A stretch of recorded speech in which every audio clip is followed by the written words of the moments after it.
Waisraeli na watu wa Yuda, kwa kuwa majirani zao walikuwa watu wa Babeli, walitekwa kwanza na mitindo ya maisha na miungu ya Babeli. Kilichofuata wakaja kuchukuliwa kabisa, sasa wakaitumikia wapi?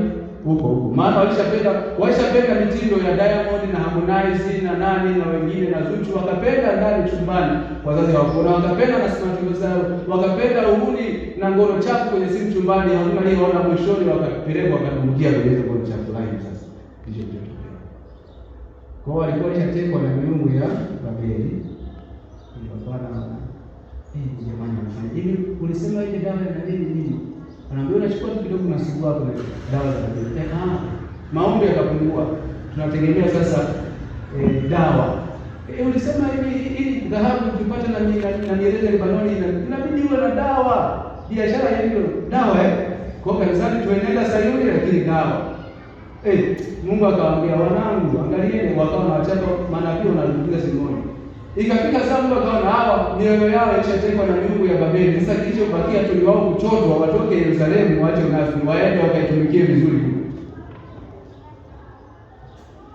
Kwa hiyo wakaikuta wako. Sasa hicho kiliwapata lile kundi la Waisraeli waliojenga Samaria.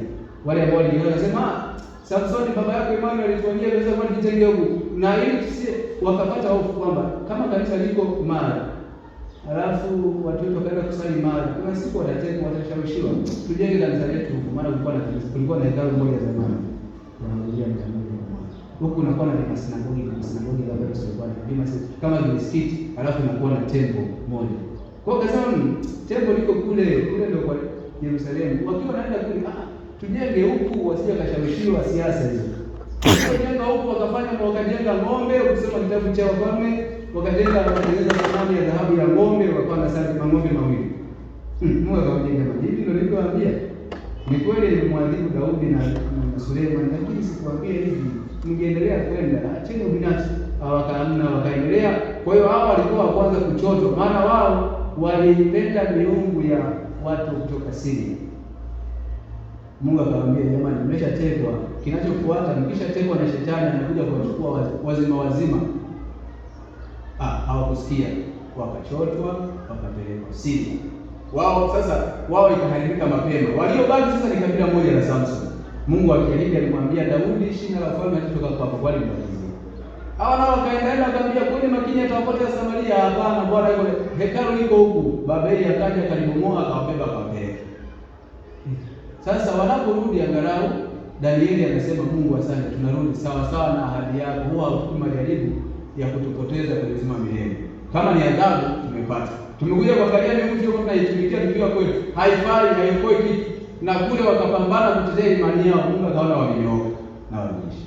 Anapowarudisha majirani sasa wale masalia, unajua mateka, nchi kivamia kuna mateka wanaobaki baki.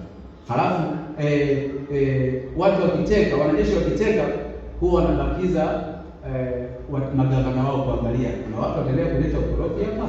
Wale magavana waliobaki wakaoana na mabaki ya Wasamaria. Kwa hiyo hii ni Samaria imetekwa, wameondoka, wamebaki mabaki wachache, wakaja magavana wakaoana na hao waliobakia wanaona wivu wenzao. Sasa Mungu anawarudisha wao, hakuna dalili. Kwa wakatuma ripoti mbaya, mfalme hao wanakuja kwa kuiba, hao wazuie. Danieli anaona wanazuiwa tena. Ndipo Danieli akafunga siku 21 kwa neno la Mungu. Mungu akapendezwa na maombi ya Danieli, maana anaomba sawa sawa na ahadi. Mungu nakushukuru kwa kutimiza ahadi. Na unilete nilijaa, tunaomba tupe Roho Mtakatifu. Ni kweli tulifanya dhambi, tusifanye tena. Haya nyuma yasamehe, ulisema ukisamehe unasahau. Ya kale yamepita, Mungu tubakize basi. Mungu akasema napenda watu kama ni unaomba mafungu, unaomba maandiko. Hauombi vitu. Unajua kuna watu tunaomba vitu vile. Hiyo ndio shida ambayo tunabakiza kuchelewa sana. Tukasema hata kama ni ofisi yote nenda leo, kwamba ile formula alianzisha ilikosea, huwa tunaanza kuandika barua ya ofisi au sende jamani ndio huko unaendelea. Kuna anwani hapo ya kwako, kuna anwani mwandikia na ya husu. Ukianza vinginevyo, wakiangalia tu wale mabozi wanasema huyu ni nani? Hana akili kabisa. Ukianza kusema jamani show, wanasema anakuja kichapo, huyu ni nani anaandika? amekosea kidogo. Hata kama ameweka maneno mazuri kiasi gani, as long as umekosea format ya uandishi, haupokelewi kwa maana.